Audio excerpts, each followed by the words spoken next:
Hello dear ninth class, आप सभी का स्वागत है दोस्तों। आज हम पढ़ने वाले हैं हिस्ट्री का सेकंड चैप्टर के मोस्ट इंपॉर्टेंट पीवाई क्वेश्चन जो कि आपके एग्जाम में आने वाले हैं दोस्तों। तो वीडियो को बिल्कुल स्किप मत करना, चलते हैं सीधा पढ़ते हैं बिना किसी टाइम को वेस्ट करे हुए, और आपके एग्जाम में एक क्वेश्चन आएंगे। ठीक है, चैप्टर का नाम है यूरोप में समाजवाद और रूसी क्रांति। इस चैप्टर से जितने भी मोस्ट इंपॉर्टेंट क्वेश्चन बनते हैं मैंने इसमें पढ़ाए हुए हैं। ठीक है, तो जरा समझते देखिए, उदारवादी सार्वभौमिक वैश्विक मताधिकार के विरोधी क्यों थे। ठीक है, उदारवादी जो थे ये सार्वभौमिक वैश्विक मताधिकार के विरोधी क्यों थे, जरा समझते हैं इसको, जरा ध्यान दीजिए। उदारवादी सार्वभौमिक वैश्विक मताधिकार के विरोधी थे क्योंकि उनका मानना था कि केवल शिक्षित और संपत्तिधारी लोगों को ही मतदान का अधिकार मिलना चाहिए। वह डरते थे कि गरीब और अशिक्षित लोग गलत निर्णय ले सकते हैं, इसलिए वह सीमित मताधिकार के समर्थक थे। समझ में आया? उदारवादी कौन थे? जो कि पूंजीवादी अमीर लोग थे। ठीक है, और ये गरीब लोगों को वोट देने के अधिकार को से वंचित रखना चाहते हैं ताकि ये गलत निर्णय ना ले। ठीक है, अब चलते हैं नेक्स्ट क्वेश्चन में। हमारा नेक्स्ट क्वेश्चन है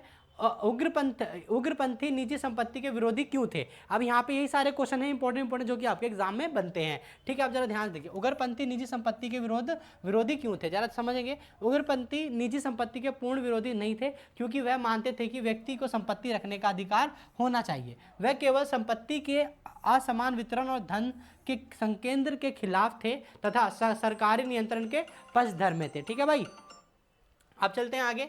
ये हो गया आपका, तो उग्रवादी निजी संपत्ति के विरोधी क्यों नहीं थे। तो नहीं थे, वो चाहते थे सबके पास हो लेकिन इकट्ठा एक जगह पर ना हो। ठीक है, चलिए अब चलते हैं आगे भाई, समझते हैं अगले क्वेश्चन को।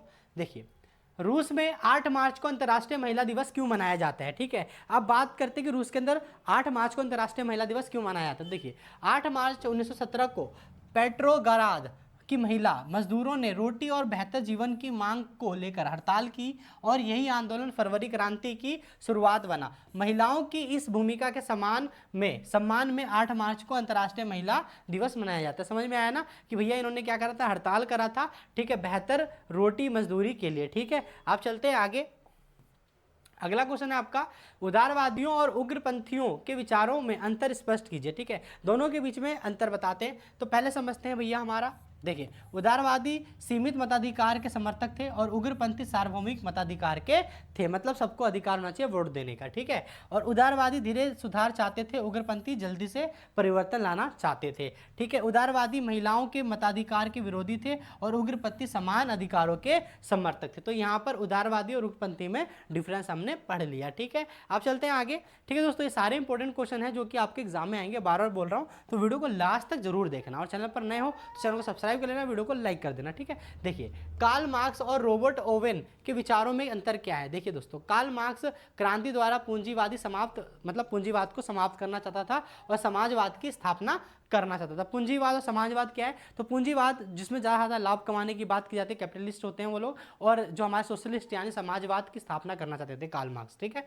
उसके बाद और वर्ग संघर्ष में विश्वास रखते थे। रॉबर्ट ओवेन सुधार और सहयोग से मजदूरों की स्थिति सुधारना चाहते थे तथा शांति और सामंजस्य पर जोर देते थे। ठीक है, तो यहाँ पर ये चीज़ याद रखना। ठीक है, रॉबर्ट का भी और हमारे कार्ल मार्क्स का भी। अब आगे चलते हैं, औद्योगिक मजदूरों और सैनिकों ने अप्रैल थीसिस पर कैसी प्रतिक्रिया करी, इसके बारे में बताना है। अप्रैल थीसिस कई बार क्वेश्चन आया हुआ है, तो जरा ध्यान समझेंगे। देखिए, मजदूरों और सैनिकों ने अप्रैल थीसिस का समर्थन किया क्योंकि इसमें युद्ध समाप्त करने, किसानों को भूमि देने और सत्ता सोवियतों को सौंपने की बात थी। ये मांगे उनकी समस्याओं से जुड़ी थी, इसलिए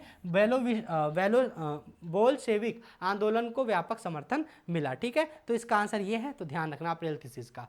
उसके बाद चलते हैं, 1905 से पहले रूस की राजनीतिक, सामाजिक और आर्थिक स्थिति का विश्लेषण कीजिए। ठीक है दोस्तों, ये इंपॉर्टेंट क्वेश्चन के बारे में पढ़ा रहा हूँ, आपको रिवीजन कर रहा हूँ ताकि आप ये एग्जाम में कोई क्वेश्चन आए तो आप छोड़ो ना। ठीक है, अब देखिए क्या, 1905 से पहले रूस एक निरंकुश राजतंत्र था जहां जार को असीम शक्तियां प्राप्त थी, कोई संसद नहीं था, समाज अमीर वर्ग और गरीब किसानों मजदूरों में बटा था और औद्योगिकरण से मजदूरों को कम मजदूरी और खराब परिस्थितियां में काम करना पड़ता था। किसानों को भूमि की कमी और भारी करों का सामना करना पड़ा, इससे असंतोष फैला। तो यही था रूस की राजनीतिक, सामाजिक, आर्थिक स्थिति का विश्लेषण। तो ध्यान रखना, गरीब और किसान लोग बहुत ज़्यादा दुखी थे यहाँ पर। ठीक है, अब अगला है, प्रथम विश्व युद्ध का रूस पर क्या प्रभाव पड़ा। ठीक है, तो देखिए प्रथम विश्व युद्ध का रूस पर क्या प्रभाव पड़ा।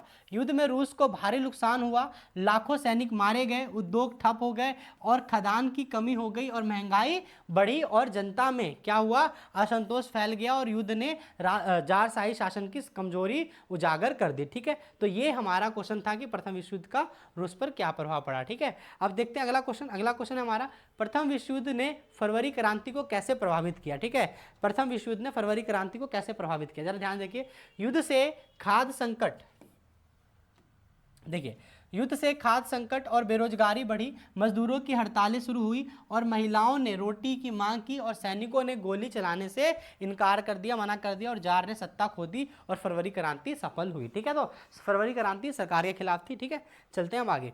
अगला क्वेश्चन है हमारा, अप्रैल थीसिस ने अक्टूबर क्रांति को कैसे प्रभावित किया। ठीक है, क्वेश्चन क्या है, अप्रैल थीसिस ने अक्टूबर क्रांति को कैसे प्रभावित किया, जरा ध्यान समझेंगे।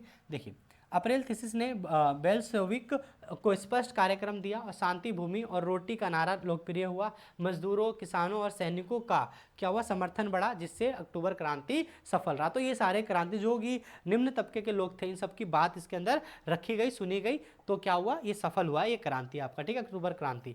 और उसके बाद आगे चलते हैं, तो अक्टूबर क्रांति के बाद क्या परिवर्तन हुआ, जो ये सारी बातें कही गई निम्न वर्गों के लिए, समाज के गरीब लोगों के लिए, तो आगे बात क्या रही कि भैया अक्टूबर क्रांति के बाद क्या परिवर्तन हुआ। तो जरा ध्यान देखिए, अक्टूबर क्रांति के बाद समाजवादी शासन स्थापित हुआ, निजी संपत्ति खत्म कर दिए गए, उद्योगों और बैंकों का राष्ट्रीयकरण हो गया, मतलब कि सरकार के अंडर में इन्हें मिला लिया गया और भूमि किसानों में बांटी गई और योजनाबद्ध अर्थव्यवस्था लागू की गई, रूस की पूरी अर्थव्यवस्था बदल गई। ठीक है, तो ये हमारा हो गया। ठीक है भैया, तो इस चैप्टर के अंदर इतना ही था, मैंने सारे इंपॉर्टेंट क्वेश्चन बता दिए जो कि आपके एग्जाम में आने वाला था। अब दोस्तों जो हमारा तीसरा चैप्टर है वो यहाँ पर आपको शो हो रहा होगा, क्लिक करके उसे जाकर देख लेना, सारे मोस्ट इंपॉर्टेंट क्वेश्चन उसके पढ़ा रखे हैं और इससे पहले मैंने पॉलिटिकल के भी सारी चीज़ें पढ़ा रखी है, उसे भी जाकर देख लेना, पूरे एग्जाम के अंदर फुल मार्क्स आएंगे। दोस्तों मिलते हैं नेक्स्ट वीडियो पर, और चैनल पर नए हो चैनल को सब्सक्राइब करना, वीडियो को लाइक करना मत भूलना।